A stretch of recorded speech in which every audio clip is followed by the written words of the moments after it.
pasado 3 de septiembre, la presidenta Claudia Sheinbaum anunció en su habitual conferencia matutina, La Mañanera del Pueblo, una estrategia nacional para la reducción del uso de plaguicidas y el manejo adecuado de los mismos. El secretario de Agricultura y Desarrollo Rural, Julio Verdegué, habló sobre un decreto que fue publicado el día siguiente, el 4 de septiembre, donde se prohíben 35 moléculas que son base para la elaboración de diferentes plaguicidas que hay en el país. Este hecho se anunció como algo histórico, dada la cantidad de moléculas que se prohibían. Sin embargo, en julio de este mismo año, la red de plaguicidas y sus alternativas en México dio a conocer una lista de más de 200 sustancias que deberían ser prohibidas. Para profundizar en este tema, y este es el contexto general, pero para profundizar en ello, quiero dar las gracias al doctor Fernando Bejarano González, que me acompaña en esta entrevista. Él tiene una formación muy robusta que no solamente permite ver lo técnico, sino un contexto más integral, más holístico sobre esta situación en México. Él es director de la Red Acción de Plaguicidas y sus Alternativas en México, RAPAM, y coordinador de la Oficina de la Red Internacional de Eliminación de Contaminantes IPEM para América Latina y el Caribe. Muchas gracias, doctor Bejarano, por aceptar la entrevista. Y bueno, dado este contexto que doy para iniciar esta entrevista, en el anuncio de esta estrategia nacional se da a conocer que vienen futuras prohibiciones. Esta es una primera prohibición que se da o se publica en este decreto presidencial, pero se habla de futuras prohibiciones en el 2026 y en el 2027. Yo quisiera preguntarle un balance general que pueda hacer sobre esta medida y especialmente si se trata de un avance o hay algunas limitaciones, dado que ustedes antes hablan de un estudio muy profundo que hacen sobre otras sustancias. Entonces, si hay alguna armonización entre esta medida y la otra, ¿cuál es su opinión al respecto? Sí, muchas gracias Magali, gracias por el espacio y un saludo a toda la audiencia, especialmente a las organizaciones campesinas que nos escuchan. Sí, nos parece que efectivamente en la conferencia mañanera del pueblo, el titular de SADER anuncia, ¿no? Este decreto que después se publica y pues tiene todo el respaldo de la presidenta. Efectivamente se habla de que es un documento histórico y después sale el documento legal. Pero ya siendo, digamos, un balance detallado, vemos que realmente el decreto es un avance muy tímido, muy limitado. Es decir, efectivamente es un decreto histórico. ¿Por qué? Porque jurídicamente no había un decreto parecido desde 1991, pero el problema es, pues, la lista que se, el Ujú, problema es la lista que se elige y cómo se elige. ujú, Y sobre eso vamos a poder profundizar en la entrevista. Pero simplemente, ¿por qué sucede esto? Bueno, porque se privilegió. Esta lista fue liderada por el titular de SADER, eh, y en esta estrategia de negociación, él toma el liderazgo político, también participa en la Secretaría de Economía, ujú. también participa la Secretaría de Medio Ambiente, Semarnat, y de Salud, sobre todo pensando en la Comisión Federal de Protección de Riesgos Sanitarios, que es la que finalmente autoriza o no el permiso para que un plaguicida se pueda vender, se pueda usar. En fin, ahí se reparten las autorizaciones. Pero la negociación el interlocutor principal fue la industria de plaguicidas. O sea, realmente estos 35 no les afecta sus intereses comerciales. Ok. Se negoció con ellos, se consultó con ellos previa publicación del decreto para que no hubiera moléculas que no querían que el decreto, en este decreto presidencial ocurriera lo mismo que ocurrió con Andrés Manuel López Obrador, en el decreto en donde se establecían cuotas máximas de glifosato Ujú, que estaban planeadas a terminar su uso, y en el mismo decreto se establecían también las restricciones para el maíz transgénico. Entonces sabemos que en el sexenio pasado pues hubo una decisión muy valiente de querer terminar con el uso de glifosato, con todo el respaldo técnico y con el apoyo además de Semarnat y de las autoridades de ciencia y tecnología, entonces no querían que se repitiera ese problema. Ujú. Querían que saliera pues con lo que salió, con las felicitaciones inmediatas de las asociaciones empresariales, que reconocen públicamente que sí, que fueron consultados y que ojalá que lo sigan consultando, ¿verdad? Sí. Entonces, digamos que se atiende, doctor, a un primer interés en este momento que está solamente situado en estas negociaciones, digamos, comerciales o de que pertenecen a la industria.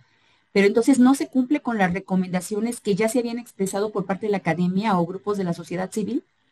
Bueno, precisamente decepcionó mucho ya cuando uno vio el detalle, ya desde los cuatro ejemplos que daba el titular en la mañanera, ya empezaron a ver pues desconcierto, ¿verdad? Porque hablaba, por ejemplo, del DDT, pero el DDT dejó de usarse en México legalmente desde hace muchos años.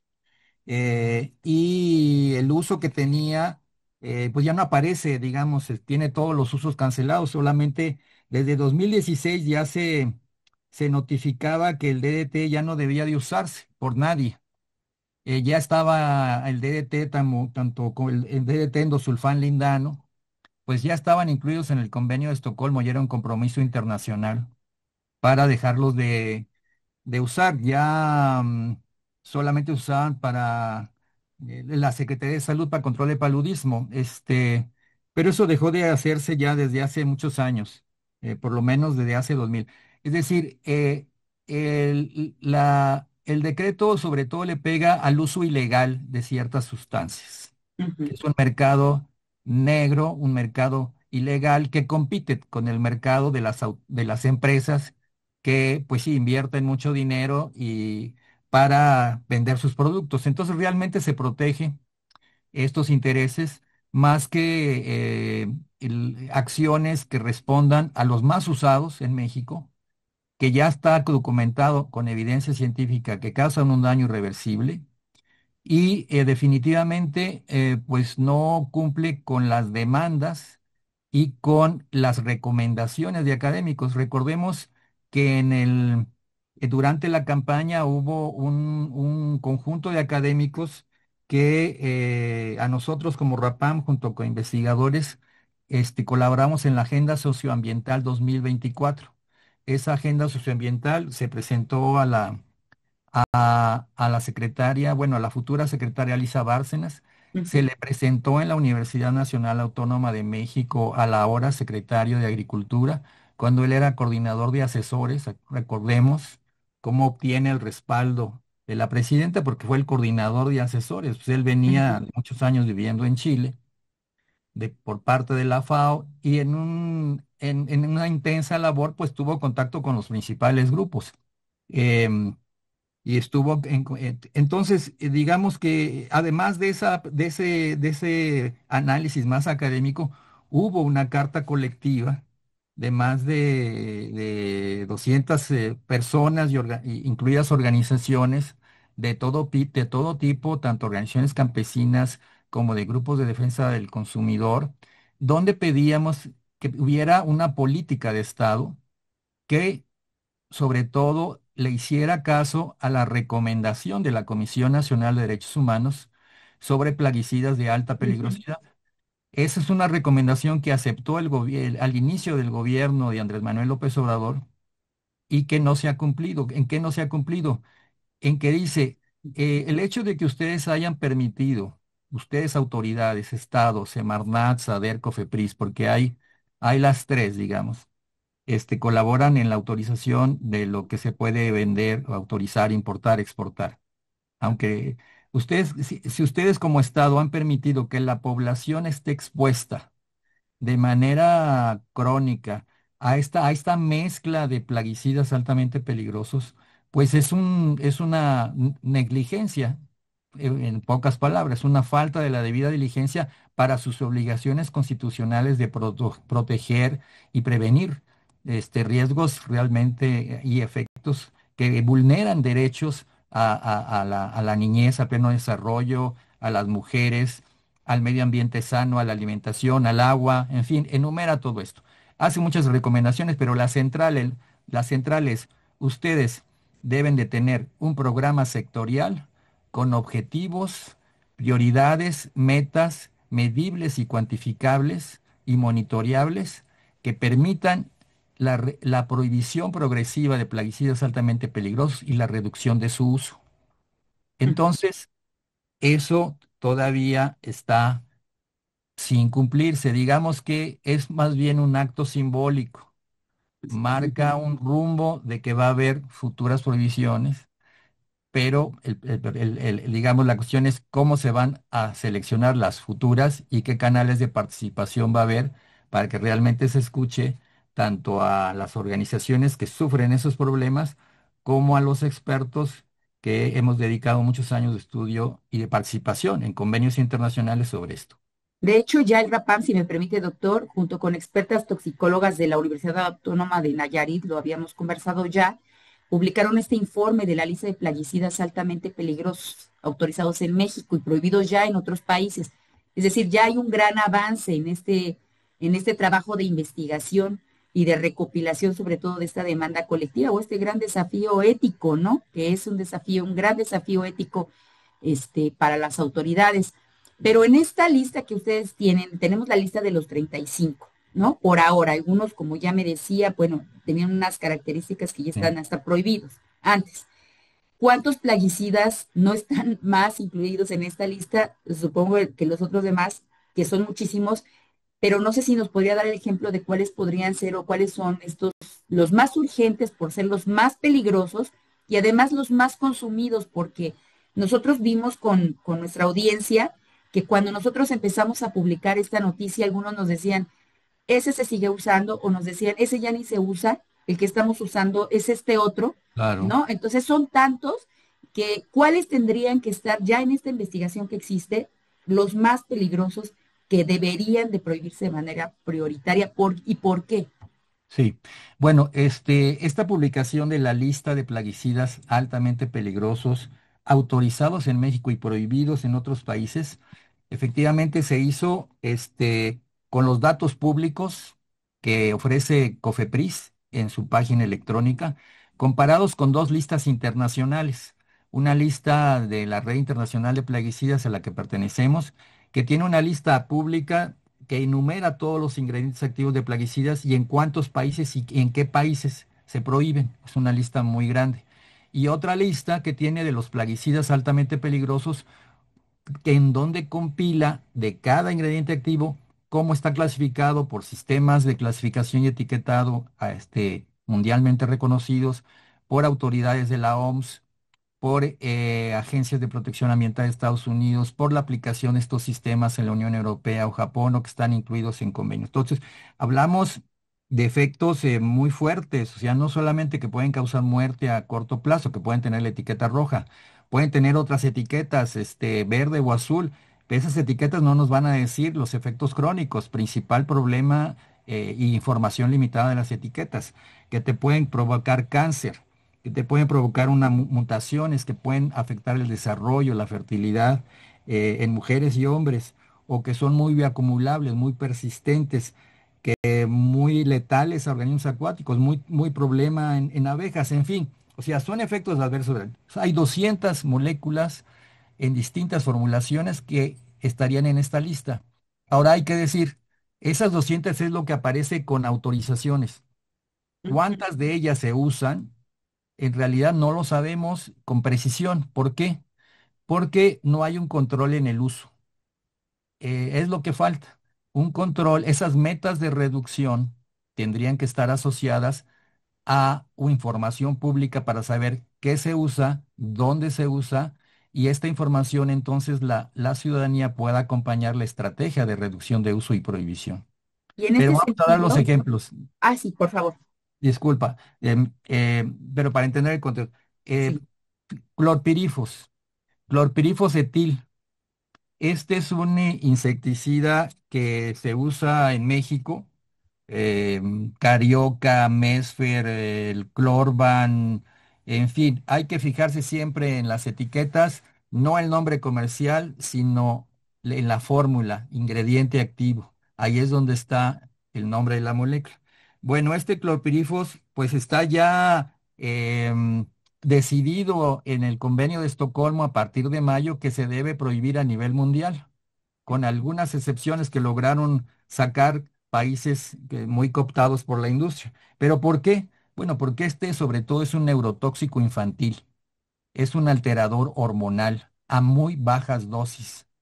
Es además muy persistente, se bioacumula, aunque sí en pequeñas dosis se puede encontrar después en leche materna, se transporta a grandes distancias, es decir, es un problema mundial, por eso se decide. Y esta noticia de que estaba negociándose esta decisión, esto duró 3 años de negociaciones en Naciones Unidas. Nosotros desde agosto de 2023 pedimos en cartas públicas que se prohibiera. Hay un informe muy amplio que se hizo con la investigadora de la Universidad Autónoma de Nayarit.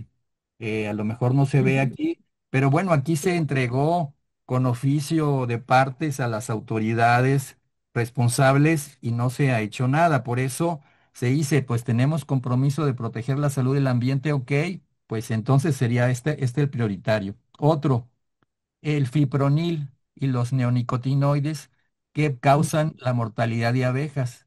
La evidencia científica ya la ha dado el Colegio de la Frontera Sur y otros laboratorios que han medido la muerte de las abejas y que comprueban que el fipronil y insecticidas neonicotinoides como imidacloprid y ametoxam, pues ya están prohibidos en muchos países, incluidos en la Unión Europea, y esto pues no aparece.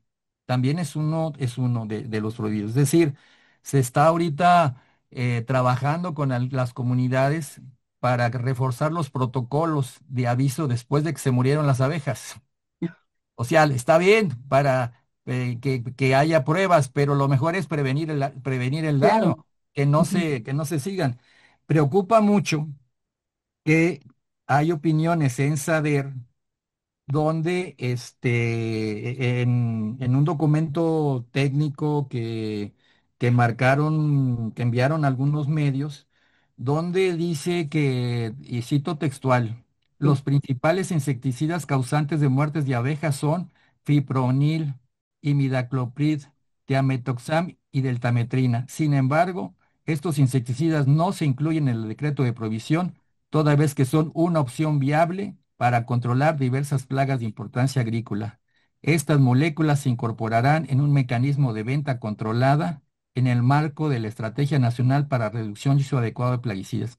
Entonces, esto que salió de Sader se repartió en algunos medios lo copiaron tal cual, pues preocupa porque al parecer ya parece que ya hay gente que dice, esta es la decisión que hay que tomar. Sin embargo, precisamente, si es una estrategia nacional y además se invita a la Secretaría de Medio Ambiente y Salud qué es lo que opinan estas secretarías y qué es lo que opinan las asociaciones de apicultores y qué es lo que opinan los expertos que han estudiado y medido ese problema. Es decir, no se pueden seguir tomando decisiones solamente consultando con el sector comercial o el sector industrial afectado.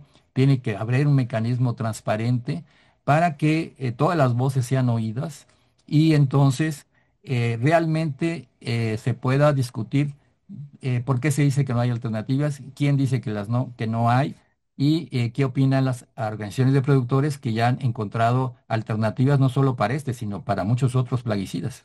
Lo que estamos viendo es que hay una evidencia científica muy robusta sobre los daños que están causando a la salud humana y el ambiente. Y justo lo que mencionaba hace un momento, hablamos de la posibilidad incluso de que se dé esta regulación de ventas restringidas, pero hay evidencia del daño que está causando, ¿no? Entonces, creo que se puede ahí polarizar esta definición, esta opinión en cuestión de que ya no bastan con estas regulaciones que se hagan de la venta, ¿no? Porque finalmente no hay una prohibición cuando la prohibición pues debería de pasar, dado los efectos que está causando, la evidencia que ya hay del daño que está causando.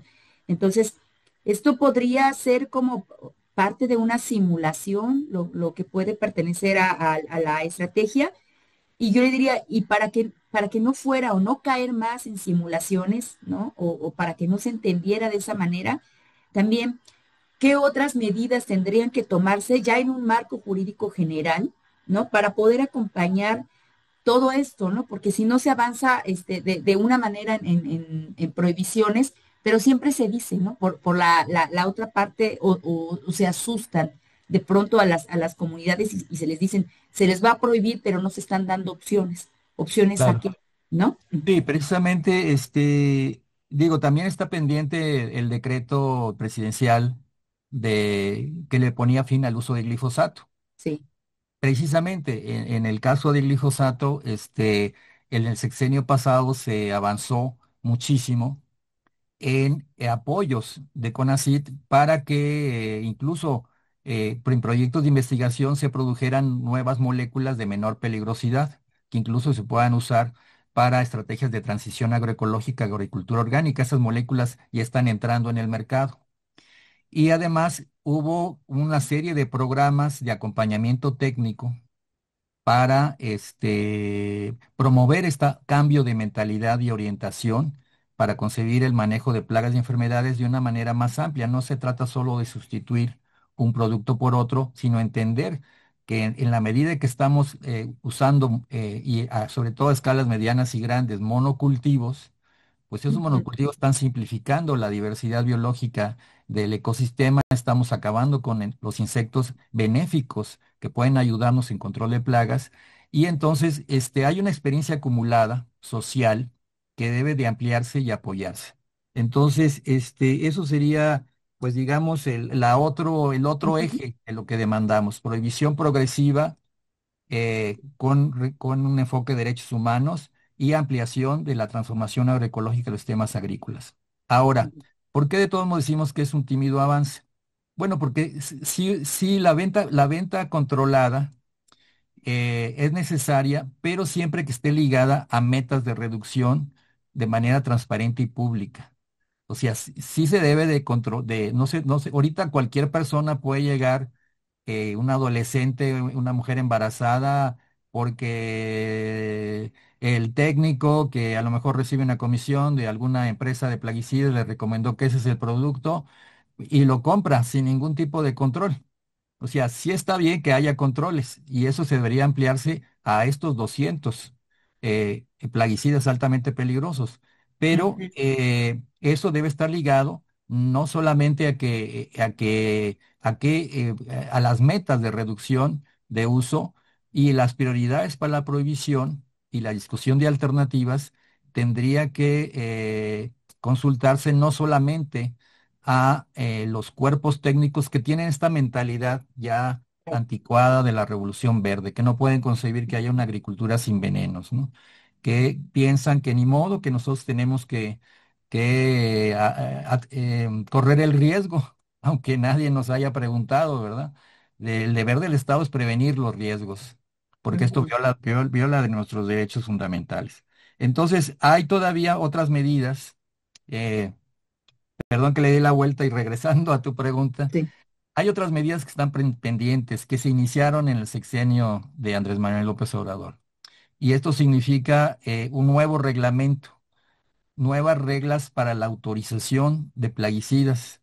El reglamento aparte incluye fertilizantes y estas sustancias tóxicas, pero estas nuevas reglas que empezaron a discutir con las autoridades pasadas de Semarnat, de SADER y de COFEPRIS, sabemos que esa discusión continuó estos meses y esperamos, confiamos en que no se vaya a detener, que próximamente se someta a consulta pública y esperamos que ese reglamento realmente responda, y esa era la expectativa, a que fuera un reglamento muy progresista, que Ujú, incluya ya técnicamente esta definición de plaguicidas altamente peligrosos, ujú, ya incorporando los criterios de la FAO y la OMS, de la OMS, estas organizaciones de Naciones Unidas dedicadas a la alimentación y de la OMS de la salud, pero también estos criterios nuevos que también proponen, y compilados por la Red Internacional de Plaguicidas, como la muerte de abejas, como criterios ambientales que evitan daños, ¿no? Entonces, precisamente la lista que elaboramos se presenta para eso, dar información técnica que sustente por qué no debemos restringirnos con los criterios de la FAO y la OMS, sino ampliar los criterios y cómo esto es compatible con un enfoque de derechos humanos. Ya sabemos que la 4T tiene este enfoque. Ya sabemos que hay una corriente progresista dentro de la 4T. Ujú. Habrá gente que todavía tiene una mentalidad anticuada, hay de todo, ¿verdad? Sí, Pero el gobierno mexicano públicamente en foros pues claro. internacionales ha tenido una posición muy progresista. Nosotros, en nuestra red internacional de eliminación de contaminantes de IPEN, nosotros venimos acompañando las negociaciones internacionales transquímicas desde hace más de 20 años. Vamos personalmente cuando es posible a estas reuniones, o por lo menos estamos informados, y en esta última reunión que hubo, donde se acuerda, digamos, de manera voluntaria nuevas acciones de cooperación para enfrentar el grave problema de la contaminación química, del cual los plaguicidas es solo una parte, México se pronunció a favor de una iniciativa que se ha venido trabajando, una alianza global sobre plaguicidas altamente peligrosos. Es decir, una iniciativa voluntaria que permite intercambiar información y cooperación, y México, cito cuatro cosas, solamente el encabezado para no leerlo textualmente. Tenemos la declaración dada por Relaciones Exteriores, la pedimos, nos la dieron. Habla de transición justa hacia modelos productivos sostenibles, promoviendo alternativas agroecológicas, reducción progresiva del uso de plaguicidas altamente peligrosos y apoyo técnico financiero a agricultores, especialmente en zonas rurales e indígenas. Fortalecimiento de capacidades regulatorias y vigilancia sanitaria mediante cooperación internacional para proteger eficazmente salud humana y ecosistemas. Participación multisectorial e inclusiva, garantizando que gobierno, sociedad civil, comunidades campesinas, sector científico, organismos internacionales colaboren con grupos técnicos en la implementación territorial del plan de acción. Justicia ambiental y equidad territorial, asegurando que las soluciones lleguen a cada surco, a cada campesino y campesino, reconociendo que la exposición a plaguicidas no se distribuye de manera equitativa y afecta con mayor intensidad a quienes menos recursos tienen para protegerse. México ofrece su respaldo irrestricto a la alianza, con lo que trabajará una agricultura sin daños irreversibles a la salud ni el ambiente. No es una utopía, sino una meta alcanzable si actuamos de forma coordinada, decidida y basada en la evidencia científica. Es decir, pues es una posición de lo más progresista en América Latina. Entonces, ¿qué es lo que Claro. pedimos? Que ese sector progresista dentro de la 4T pues sea consecuente con las decisiones a nivel nacional. Pero además hay otra característica, si me permite, doctor, que es el tema del diálogo, el diálogo con las organizaciones. Entonces yo quisiera preguntarle, justamente porque esa es una de las características que más ha caído bien o que más ha empatizado con las demandas actuales, es en qué momento se tiene, de toda esta estrategia de cómo la van llevando, en qué momento se entra el diálogo con las organizaciones campesinas y también pues con las organizaciones sociales, con los defensores, las defensoras del territorio, etcétera, todos los estudiosos y los expertos, ¿en qué momento va a confluir? Bueno, no sabemos cuándo. Nosotros tuvimos una reunión, precisamente, aunque fue meses después de la presentación de esta carta con la gente de SADER, y nos dijeron que sí, que nos van a llamar, porque la reunión fue no solo a nivel personal, sino también hubo gente de la Universidad Autónoma de Nayarit, que representa esta red temática de toxicología de plaguicidas, que también se ha pronunciado muy críticamente por los alcances de este decreto. Y ahí, tanto la red como nosotros ofrecimos nuestra mejor disposición para colaborar, en participar y discutir el tema. Se nos dijo que sí, que se nos iba a invitar en otras reuniones a las cuales hemos asistido, donde SADER está también, y Semarnat y otras autoridades están en proyectos de financiamiento, donde participa también la industria de plaguicidas. También se ha dicho en otras láminas que va a haber consulta con académicos, con productores, en fin. Entonces queremos que esta promesa pues se haga efectiva, confiamos en que se vaya a hacer, pero que se haga de una manera ya más transparente y que realmente se considere a las organizaciones campesinas y investigadores que ya han demostrado que hay evidencia para dejar de producir sin venenos, ¿no? Entonces tiene que reactivarse además, pues los consejos, el Consejo Nacional de Producción Orgánica, que, o sea, ya han pasado del otro lado, ya no solamente es sustituir un producto por otro, ya han encontrado el modo de dejar de producir sin venenos.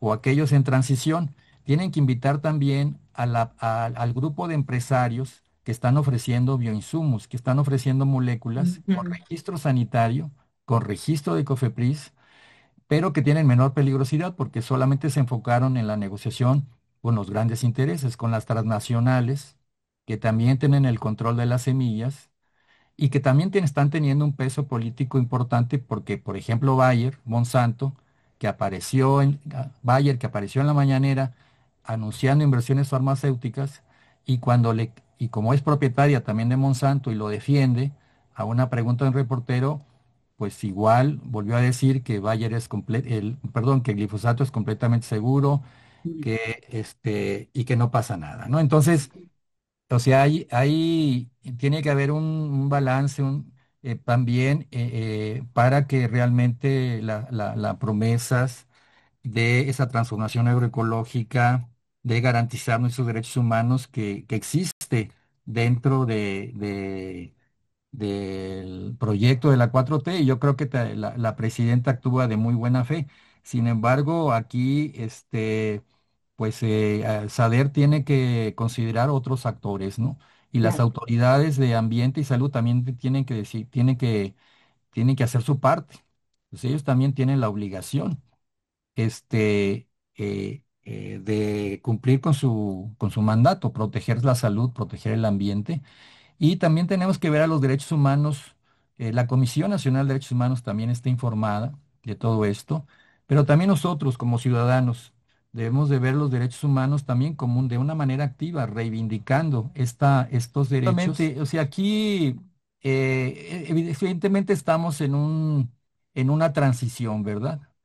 Estamos en una transición donde debe haber también este cambio de mentalidades, cambio de las reglas institucionales por las cuales se toman decisiones y retomar ese espíritu de compromiso, de defensa, de priorizar el interés público, ¿no? Sabemos que pues el México está con presiones de Estados Unidos, que hay compromisos con el Tratado de Libre Comercio que hay que renegociar porque las reglas con las que opera ahorita las autoridades son reglas neoliberales, sí, claro. son reglas que fueron creándose, es una arquitectura jurídico neoliberal para permitir el despojo, pero también para permitir que el mercado funcione de manera más eficiente.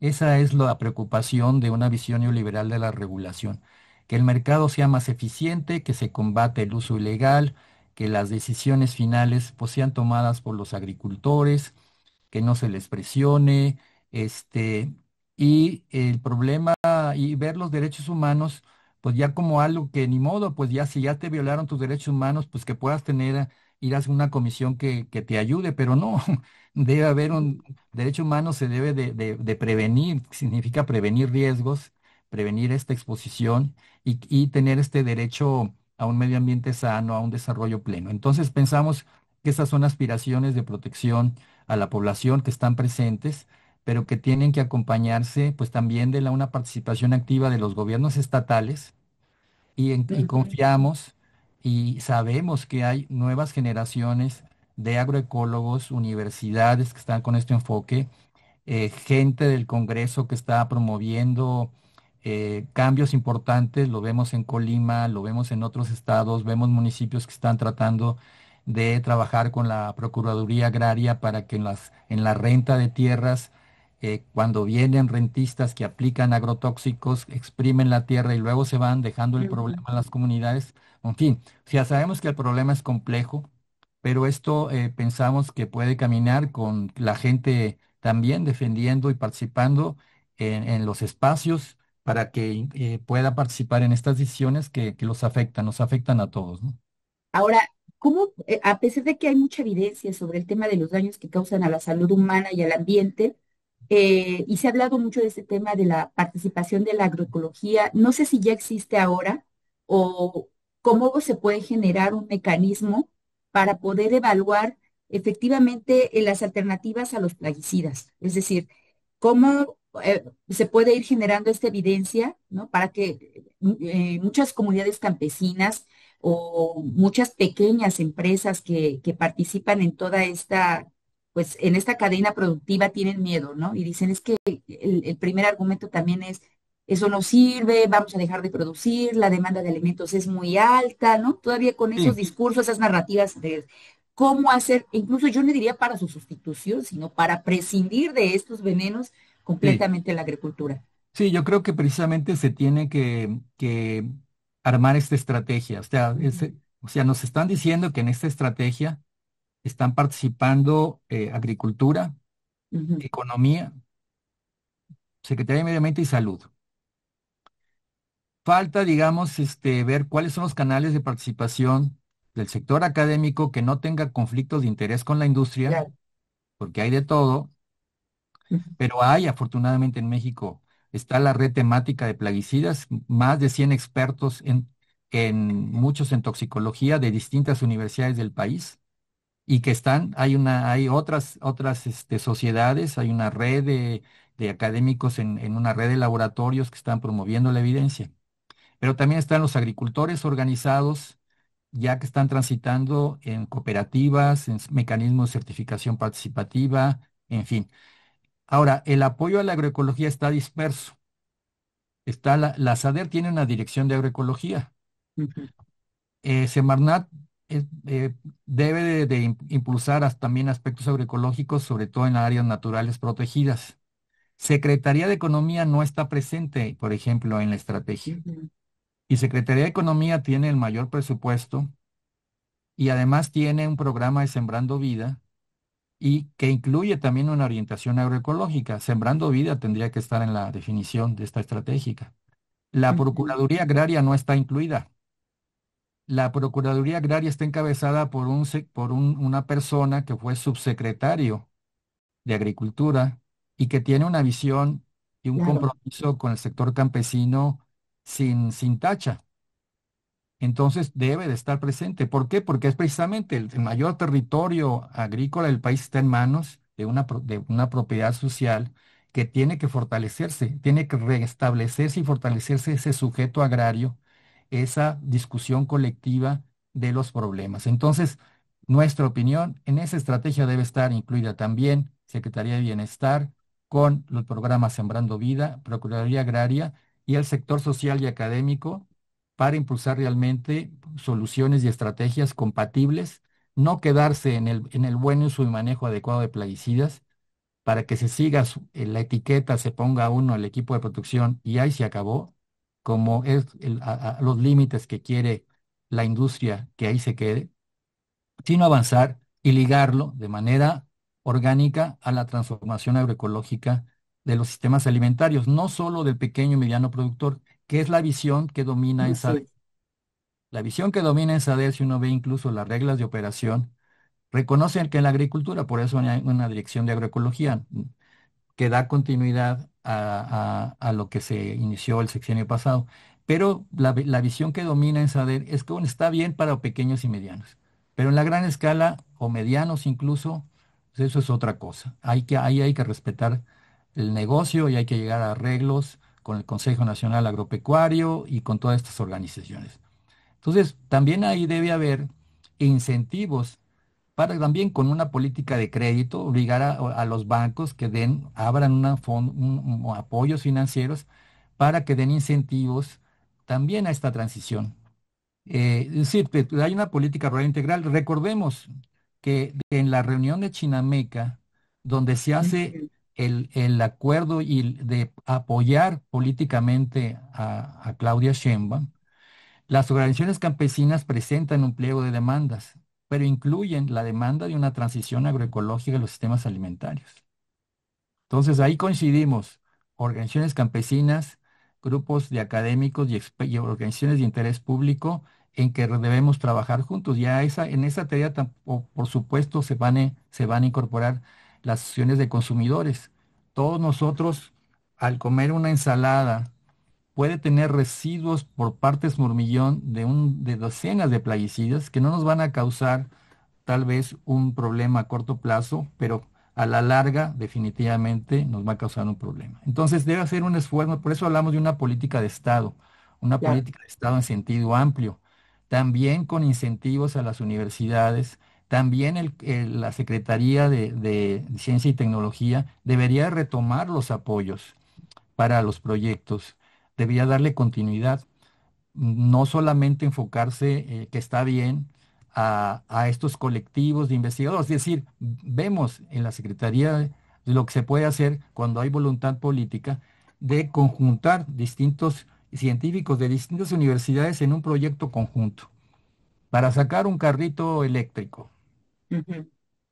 para los chips en la competencia tal. Está bien, pero ¿por qué no también incorporamos otro tipo de necesidades de las organizaciones del campo que permita transitar de manera más rápida hacia esos sustitutos y a esa transformación agroecológica, a la investigación básica para poder ser soberanos? O sea, la soberanía alimentaria implica también soberanía tecnológica. Ujú. No podemos pensar que estas transnacionales que en el mundo están impulsando transgénicos y otras modificaciones genéticas que se han parado a nivel constitucional en el maíz, afortunadamente, y es una medida valiente que aplaudimos de la doctora Claudia Sheinbaum después de que el panel de controversias se dijo ahí que había estado mal porque no se hizo ciertos compromisos. Bueno, pero eso, pues esa presión va a seguir Claro. y eso va a tener que estar presente también en la renegociación del Tratado de Libre Comercio, cambiar las reglas institucionales para poder proteger esta soberanía tecnológica y garantizar que el campesino pueda vivir produciendo alimentos sanos con un ingreso digno. Y para eso tenemos que generar las condiciones porque pues ya vamos a entrar a eso. Si no estamos Así es, preparados, ¿qué se ofrece, no? así Pues es. Bueno, muchísimas ya estos son gracias. temas más complejos, pero pues es parte de los retos, ¿no? Muchísimas gracias, doctor Fernando Bejarano, de la Red de Acción en Plaguicidas y sus Alternativas en México, RAPAM. ¿Algo más que desea agregar para cerrar esta entrevista, doctor? No, encantado de pues, seguir colaborando y poder analizar otros temas. Solamente invitar a su audiencia a que visite nuestra página Claro. www.rapam.org. También en esa página encontrarán infografías sobre los problemas de los plaguicidas. Hemos hecho folletos didácticos sobre el tema del glifosato, del clorpirifos. Hay una sección de la página dedicada al glifosato. Ahí vienen los informes técnicos de la presencia de glifosato en la orina de niños. Ahí viene también los informes que hizo CONACYT, que ya no se encuentran fácilmente electrónicamente, de todos los problemas que causa el glifosato. Un análisis eh, pues digamos, social, político, de por qué se entró en pausa el glifosato que publicamos en la revista Memoria, en fin. Hay un servicio de noticias electrónico, nos pueden escribir coordinación @rapam.org.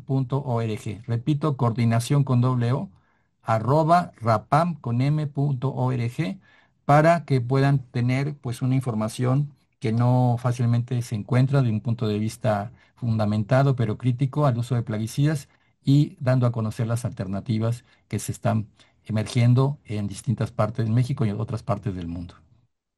Muchísimas gracias, doctor. Pues estaremos atentos y también a sumar una colaboración entre las comunidades, entre los medios que sobre todo Claro que llevamos sí. estos temas, los medios especializados, que pues además le llamamos especializados, pero en realidad es un asunto que nos atañe a todos, ¿no? Sí, pero es muy importante que haya medios que den la voz a las organizaciones campesinas y no se enfoquen solamente a los organismos empresariales, como suele pasar, ¿no? Así es. Muchas gracias, doctor. Hasta luego.